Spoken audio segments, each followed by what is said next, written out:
Hello!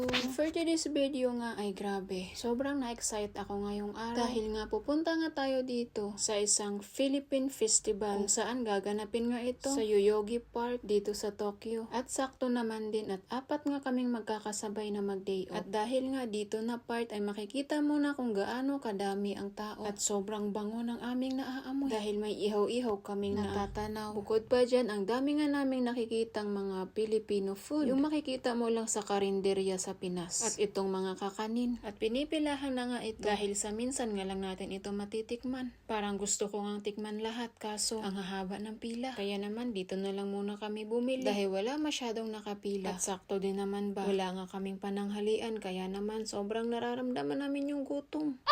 At dito na part, sabi ko kahit gaano kahaba ang pila, sige pipila tayo. Bumili na nga ako nitong hopyang baboy. At pagkatapos nga niya nakita ko nga itong isa sa paborito ko. Itong banana Q. Hindi natin ito palalagpasin. Kahit pwede naman tayong magluto dito pero iba pa rin talaga yung niluluto ng iba.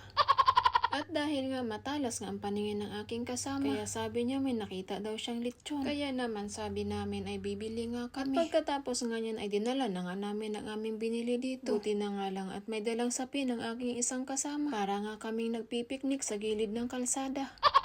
At ito na nga yung lechong nabili namin. Grabe, hindi ko alam kung kalasa nito ang nasa Pinas. First time ko nga umattend sa ganito. Grabe, ang saya pala kasi ang daming pagkain.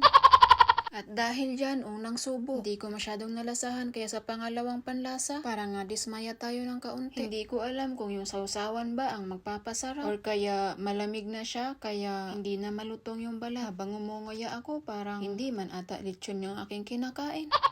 Iba pa rin talaga kapag mainit yung kinakain mo. Ma-appreciate mo nga yung lutong, yung lasap na lasap mo yung sarap. Pero okay na din to, at least nakatikim tayo. At pagkatapos nga niya, nag-ikot-ikot nga ulit ako. At nakita ko nga ito si auntie na nagbibigay nga siya ng libreng yakap. Ang bait naman ni auntie. At pagkatapos nga dyan, ay syempre, iikutin natin, lilibutin natin.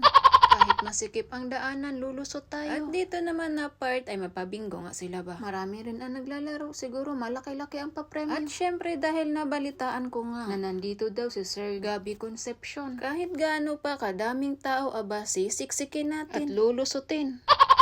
Madami nga ang nakapila para magpa-picture. Naalala ko nga idol siya ng tita ko. At dahil nga hindi tayo makalapit, kaya naman nagpatuloy nga ako rito. Aba nakita ko nga itong aking mga senpai na nagba-vlog din dito sa Japan.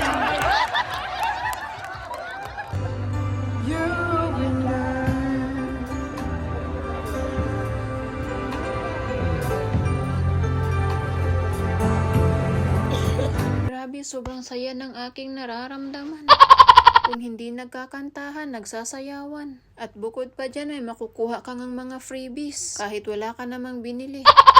O siya, hanggang dito na lang for today's video. Sana'y nakarating ka hanggang dito sa dulo. Bye-bye!